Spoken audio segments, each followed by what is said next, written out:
Why was the wealthiest man in New York City powerless against his own 8-year-old son? His rage cost him thousands in shattered crystal, but the silence that followed, that was bought by a single, simple touch from a total stranger. What did she do that no expert could? Halt it right now.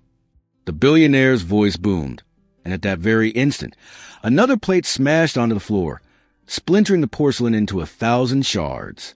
The echo of that roar spread like summer night thunder through the ballroom. Elegant guests in tuxedos and evening gowns looked up from their champagne flutes. Some gaped in astonishment. Others contorted their faces with disdain. The sound of breaking glass in such a luxurious setting felt almost blasphemous. In the center of the room, right beside a table laden with crystalware, sat a boy. He was only 8 years old, but his eyes blazed with a rage that would shame many adults. Small hands, trembling with fury, reached for another plate. Marcus, the man in the navy blue suit, known throughout New York City as one of the wealthiest, reached his hand toward his son. Stop this immediately. But the boy didn't even look at his father. In his childish face lay more than just temper or spoiled tantrums. There was sadness, frustration, and a scream that no one had wanted to hear until now. The guests began to whisper amongst themselves. That child is out of control. The father only has money, but he can't raise his kid. And this is the most exclusive restaurant in the entire city. Blood rushed to the millionaire's face. He was accustomed to inspiring respect and sometimes fear wherever he appeared. This time, however, those present looked at him not with admiration, but with condescension and criticism. Another plate shattered on the floor. The noise mixed with the faint giggles of the younger guests and the outrage of the older ones. The server stood uncertainly, not knowing whether to intervene or pretend nothing had happened. In the corner of the room, right next to the buffet, stood a young woman. In her white shirt and simple apron, she looked like a shadow. No one noticed her, neither before nor now. Her name was Chloe. She had only worked at the restaurant for a month, praying every day that no one would notice her. She was shy, spoke softly, and felt like an extra in this place full of rich people and their idle chatter. But now, she looked at the boy and recognized something familiar in that scream, in that fury. She herself remembered the nights of her childhood well, when her younger sister cried herself to sleep. My father slammed the door because he had no patience to listen. She knew that feeling of helplessness all too well. Meanwhile, Marcus's father leaned over his son, gripping his shoulder. "That's enough now," he hissed through clenched teeth. "Are you trying to make a fool of me?" But the boy broke free from his grasp and, with wild stubbornness, threw another glass onto the floor. There was another crash, and the crystal broke like ice in a frosty wind. "Please do something," cried a woman from the next table, raising her hands as if afraid the shards might hit her dress. The restaurant owner, pale as a sheet, emerged from the bar but hesitated. One couldn't kick out a millionaire. He financed several cultural events in the city. His name opened doors and sealed mouths. Chloe felt her heart pound faster and faster. She knew she shouldn't intervene. She knew it was none of her business. Yet, something inside her drove her on. She took a step, then another. Each step sounded like a drumbeat in her ears, even though no one in the room could hear it. She was invisible to the guests until she stood right next to the table. "Ma'am." The young busboy who knew Chloe from the kitchen whispered uncertainly, "Don't do it." But she was no longer listening. She looked directly at the boy. His small hand was reaching for a silver fork. His eyes were filled with tears and anger. Chloe knelt beside him. She didn't say a word. It was an instinctive gesture, silent, simple, yet brave. She tentatively extended her hand to Marcus, as if offering him something he could accept or refuse. And then, something happened that no one expected. The boy stopped crying. Instead of throwing the cutlery, he looked at the girl. His breathing, which had been erratic and heavy, began to calm. Slowly, cautiously, his small hand slid from the edge of the table and touched hers. The silence that fell over the restaurant was almost palpable. The guests stopped whispering. Someone left an unfinished glass. Another rubbed their eyes as if they couldn't believe what they were seeing. The millionaire took a step back. Just a moment ago, He'd been ready to shout and threaten, but now he didn't know what to say. He stared at his child, who had suddenly found comfort in the presence of an ordinary waitress. Chloe felt a lump form in her throat. She was afraid everyone would shout at her, that someone would fire her from her job. And yet, the small hand holding hers was more important to her than all the gazes in the room. This child needs more than money and luxury. A thought crossed her mind. Behind them, a loud rustle was heard. Some applauded. Others were still in disbelief. And the millionaire himself looked at Chloe as if, for the first time in a long time, he didn't have an answer. Marcus. The millionaire's voice trembled as he saw that his son, who had just raged like a small storm, now sat quietly, holding the hand of the unknown waitress. What's wrong with you? He didn't finish the sentence. He didn't know what words to choose. The dining room was full of whispers. Every single one of them pierced his pride like a needle. Just an hour ago, he had walked in here like a king, greeted with nods, envious glances from men, and the admiration of women. Now, he stood helpless with his son, who had thrown porcelain like a common street ruffian. The guests cast merciless glances at him. He really can't control his own child, the elegant woman in the dress whispered to her companion. The father has money, but you can't buy character, the elderly gentleman muttered, adjusting his glasses. See, my dear, wealth doesn't buy class, added another woman, barely hiding her satisfaction. The millionaire felt a shiver run down his spine. This was no ordinary dinner.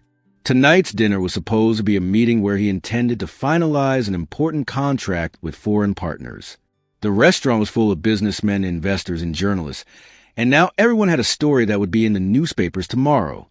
The son of a tycoon father caused a scene in a restaurant. The richest man in the city ridiculed by his own child. He had seen such headlines many times. What hurt him the most, however, was the fact that the problem had been solved by an unassuming girl in a white shirt and an oversized apron. He looked at her closely. She was pale and lowered her gaze, as if afraid that prolonged eye contact might be construed as disrespect. Yet, she had something about her that he himself lacked. Calmness. Marcus was still holding her hand.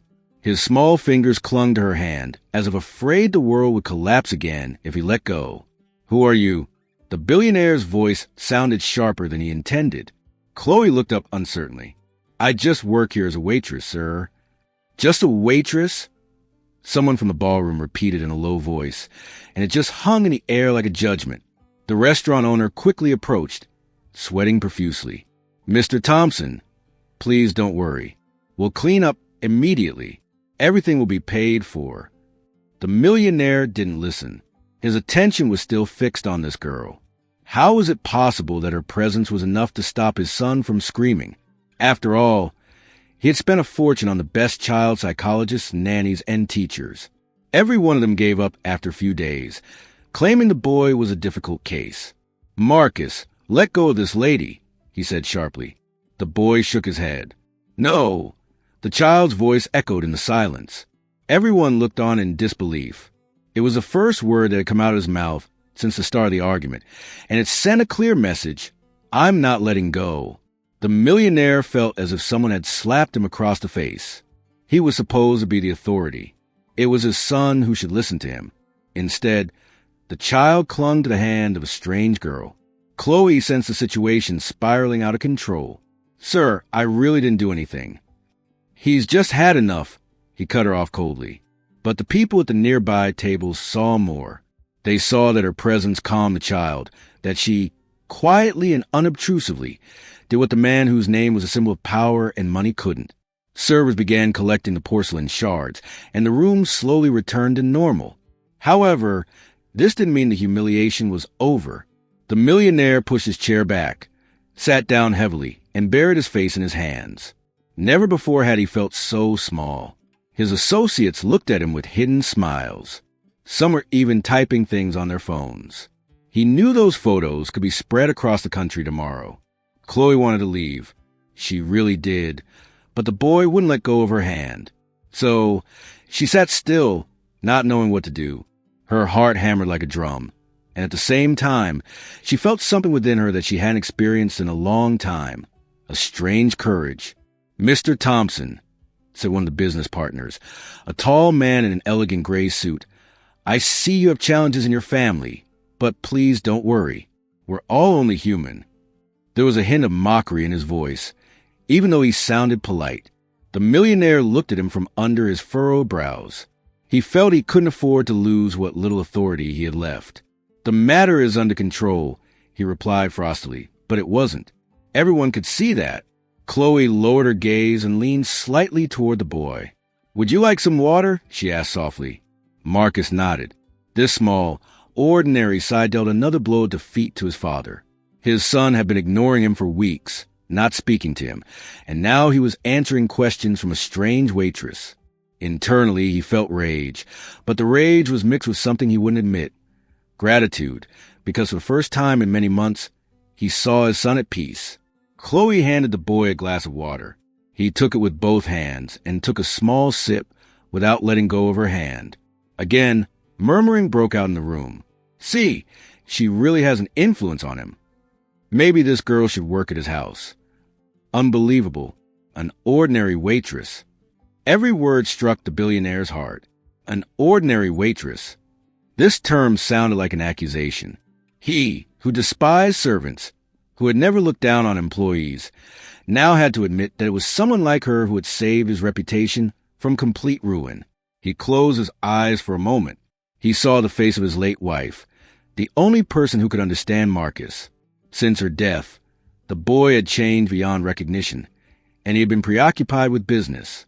He had fled from the pain, leaving his son to nannies and therapists.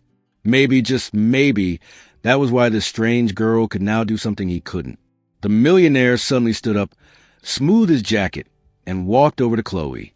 Thank you, he said dryly, so it sounded more like a duty than gratitude. Please, sit down for a moment. The girl looked at him in surprise. But I have duties. That is an order. Marcus looked at his father and squeezed her hand tighter again. Stay. The millionaire sighed. He was humiliated like never before, but he already knew he had to find out more about this girl. Who was she? Why did his son react to her like this? The atmosphere in the room was tense, but also curious. The guests were waiting for the spectacle to continue, and he knew there was no turning back. This story had just begun. Stay a little longer. The billionaire's voice was firm, though it trembled beneath the surface. Chloe felt her heart jump into her throat. She had no choice. Marcus held her hand as tightly as if his life depended on it. For a few seconds, she wanted nothing more than to disappear, to vanish into thin air. Everyone in the room was looking only at her. She, an ordinary waitress who had wished all last month that no one would notice her, was now the center of attention. What is your name? The billionaire asked quietly, but in a tone that left no doubt that he expected an answer. Chloe, she whispered. Chloe, he repeated, as if testing how it sounded on his tongue. Can you explain to me what just happened? Chloe lowered her gaze.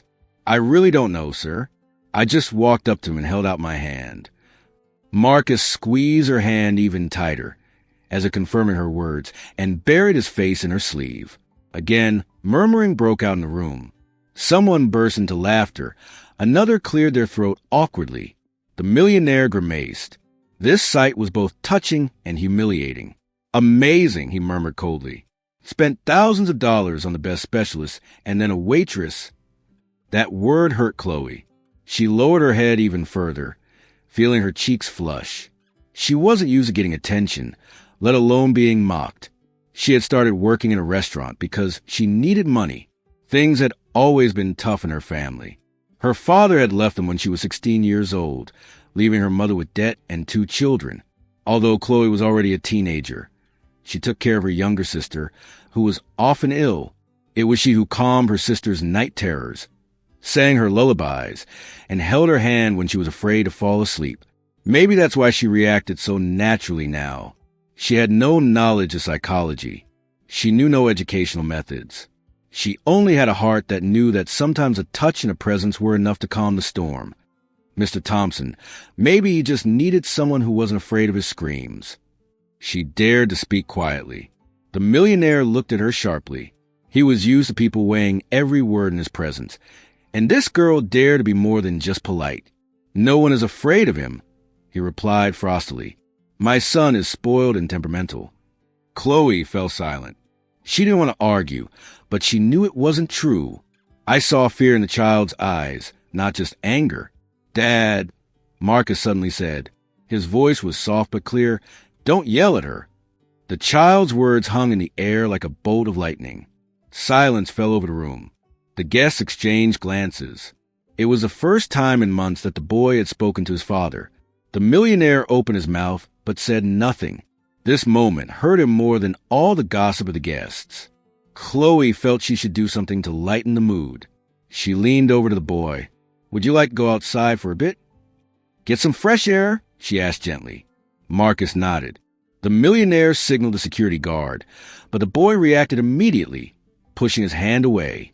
He pointed to Chloe. The silence that followed was louder than any noise. Chloe looked at the millionaire uncertainly. She saw anger, humiliation, but also helplessness in his eyes. Finally, he nodded. Okay, but only for a moment. They walked through the side door leading to the terrace. The air was cool and smelled of autumn and rain. Marcus clung to Chloe as if she were his only salvation. I'm sorry, the boy suddenly whispered, looking up at her from under his long eyelashes. I didn't mean to yell so much. Chloe felt her heart contract. She stroked his hair. I know. Sometimes it's so hard that we don't know how else to do it. The boy snuggled up to her. The millionaire watched this scene from a few steps away, leaning against the railing. Thoughts swirled in his head. He didn't recognize that look in his son's eyes, a look full of trust. He didn't recognize that tone of voice. Gentle, fragile, yet sincere. Who are you, girl? He thought, looking at Chloe. He felt that something was happening that he hadn't planned. He hated losing control. After a moment, Chloe spoke. I want to talk to you after dinner. The girl turned pale. But I only work one shift here. He repeated the command in a tone that brooked no argument. Chloe felt her hands trembling. She didn't know if it was fear or a premonition that her life might change this evening.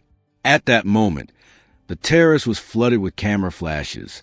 Several paparazzi had found out about the argument and were taking photos. A boy nestled against an ordinary waitress. In the background, a millionaire with a tense expression. And although Chloe didn't know it yet, this photo would be broadcast across the country the next day. Sit down. The millionaire's voice was sharp as steel, though muffled, as if he didn't want the guests in the room to hear him. Chloe looked at him uncertainly. They were now sitting in the private lounge of the restaurant, where he had invited her after dinner. It was quieter there than in the main hall, although the sound of conversations and piano music still seeped through the door. Marcus sat next to her on the sofa, holding her hand tightly, as if afraid someone might snatch her away. The millionaire, Mr. Thompson, paced the room like a caged predator. His elegant suit glistened in the lamplight, but his face revealed fatigue and something else. Wounded pride. Explain to me how this is possible, he began coldly. No one, absolutely no one, could handle my son. And you, an ordinary waitress, come, hold out your hand, and the tantrum is over. Chloe lowered her head. I really don't know, sir. You don't know. He scoffed. It doesn't matter if you know. The facts speak for themselves. Marcus looked up at his father. Dad, don't yell at her. These 4 words cut through the silence like a razor. The millionaire paused, looked at his son, and took a deep breath. It was a voice he hadn't heard in a long time. A voice that reminded him of the woman he had loved and lost, the boy's mother. Chloe felt her heart tremble. She wanted to leave. She wanted to return to her safe anonymity, to the role of the girl who serves plates and goes unnoticed by anyone. But Marcus wouldn't let go of her hand. Please, sir, she said softly. I'm not doing anything extraordinary. Really, maybe he just needed someone to sit with him, not opposite him. The millionaire looked at her intently. His eyes were like 2 blades. They scrutinized, evaluated, looked for weaknesses. But deep inside, there was a question he didn't dare ask himself. Was it possible that all his wealth, all his power and influence, were nothing compared to the simplicity of this girl? Where are you from? He suddenly asked. Chloe fell silent in surprise. Asterisk, asterisk, from a small town near Boston. Her voice trembled, but she told the truth. My mother raised me alone. My father left us. I took care of my younger sister. She was sick, often cried, and couldn't sleep. I learned to calm her down. That's all. The millionaire grimaced. Such an ordinary story. And yet, in that simplicity, there was an answer. Marcus listened attentively, still snuggled by her side. So, he summed up this experience. Living in poverty and having to care for your sister gave you a skill that even the best schools and doctors can't buy. Chloe didn't answer. She didn't know if it was praise or mockery. There was silence. A tension hung in the air that no one could break. Finally, Thompson cleared his throat. I have a proposition. Chloe looked up. I need someone like you, someone close to my son. I see that he trusts you more than anyone else, and I cannot allow such scenes to repeat in public. It's destroying him and me. He paused for a moment and then added slowly, I want you to become his guardian. Chloe felt the ground slip out from under her feet. What? She whispered. But I'm just a waitress. You won't be a waitress anymore, he replied dryly. You will work for me full-time in my house. Compensation, he waved his hand. Salary won't be a problem. Marcus beamed. Yes, Dad, I want her to stay. Chloe froze. It was like a dream, or rather, a nightmare and a dream at the same time. Working for a millionaire in his house meant escaping poverty and constant insecurity. But it also meant getting tangled up in a world she feared.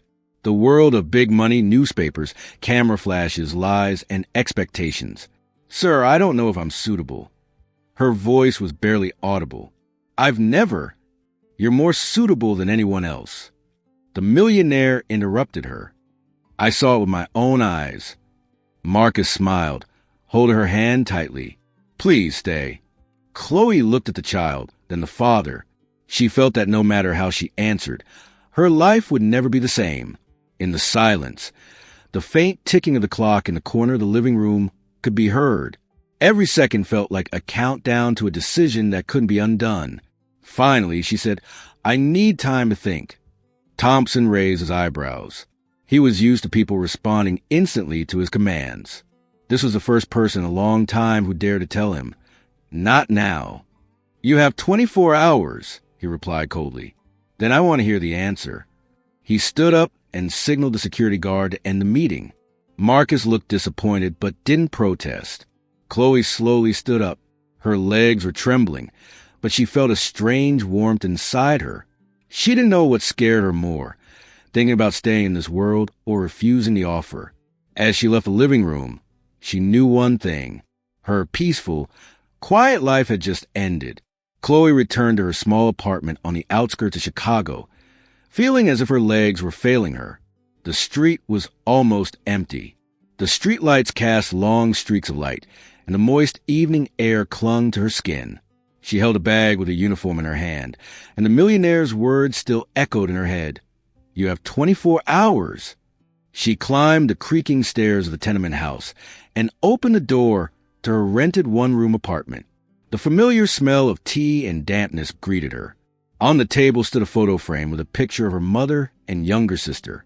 She stared at it for a moment, as if looking for an answer.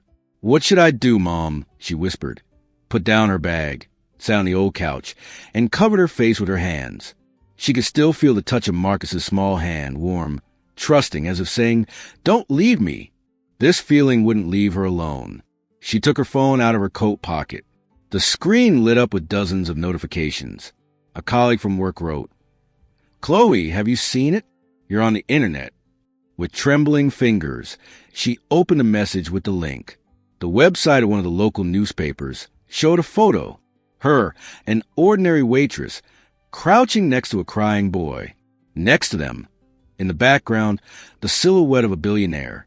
The headline screamed in capital letters, Unknown waitress calms tycoon son. Unusual scene in a luxury restaurant. Chloe put her hand to her mouth. Other portals copied these stories, and internet users competed with each other in their comments. This is a woman with heart, not one of those fake caretakers worth millions. Well done, girl. A simple gesture. And she did more than all the money in the world. I wonder if a billionaire will hire her. He'll probably find a way to brag about it anyway. Period. Chloe felt the blood drain from her face. She never wanted publicity, and now her face was everywhere. The phone rang. It was Sarah, a friend from the restaurant. "Chloe, that's the best thing you've ever done," she heard in the receiver. "All of America is talking about it. Did you know there have been paparazzi outside the restaurant since this morning?" "I didn't do anything," she whispered. "Nothing at all. Girl, everyone saw you stop that brat's tantrum. That's a miracle. Sarah, please." Chloe closed her eyes. "I just shook his hand. You know, sometimes that's all it takes." Sarah sighed. "But I advise you be careful. Rich people don't like to be made fun of. And you? Well, you did it publicly." Chloe felt her stomach clench into a knot. After the conversation, she sat in silence for a long time. She thought about her mother and sister, who was now living in a boarding school and still needed her financial support. She also thought that working at the restaurant wouldn't be enough to pay for her treatment.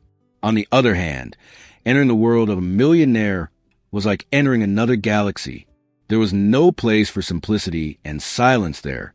She heard his voice in her head. "You will work for me in my house. Salary won't be a problem." Could she afford to refuse? The next day, there was chaos at work. Reporters appeared at the restaurant. The owner nervously paced the room, and the guests photographed every server, as if expecting miracles. "Chloe," the boss shouted when he saw her in the doorway, "get into the office immediately." She entered hesitantly. The man, usually gentle, was pale and sweating today. "What is the best thing you've ever done?" he hissed. "All media attention is on us. I don't know whether to thank you or fire you. I'm sorry, Mr. Adams. That wasn't my intention." "It wasn't your intention." He banged his hand on the table. "Do you realize that I'm currently receiving calls from embassies, newspapers, and even Mr. Thompson's office? He wants to talk to you privately." Chloe felt her heart jump into her throat. "But I don't know if I should do that." "You shouldn't." The boss grabbed his head. "Girl, this is the chance of a lifetime. If he hires you, you're set for years. And if you refuse him, believe me, no one else will accept you." Chloe left the office feeling as if her world was collapsing. After work, she returned to her apartment. The evening news began with a report from a restaurant. The presenter smiled as he talked about the mysterious waitress who had won the hearts of millions of internet users. Videos filmed by guests were shown, showing her silhouette as she leaned over the boy, his small hand in hers. "God," Chloe whispered into the empty room. "What should I do?" The phone rang, this time an unknown number. She hesitated, but answered. "Miss Chloe?" A cold male voice rang out. "Mr. Thompson's secretary says a car will pick you up tomorrow at 9 a.m. Please be ready." "But I haven't asked." "I was only informing you. See you later." The conversation ended. Chloe sank into a chair. She felt there was no turning back. The world she had kept away from all her life was now knocking on her door, or rather, walking in without asking. That night, she couldn't sleep for a long time. She lay in the dark, listening to the sounds of the street. She thought about her mother, her sister, her dreams, which had always been small and modest. Her own one-room apartment, a quiet job, security. The private jet is waiting. The decision is made, and Chloe's simple life is over. But tell me, if you were Chloe, would you choose the silence of that mansion or the chaos of the city? What do you think she did next? Hit that subscribe button to find out, and let me know in the comments. Where in the world are you listening to this story from?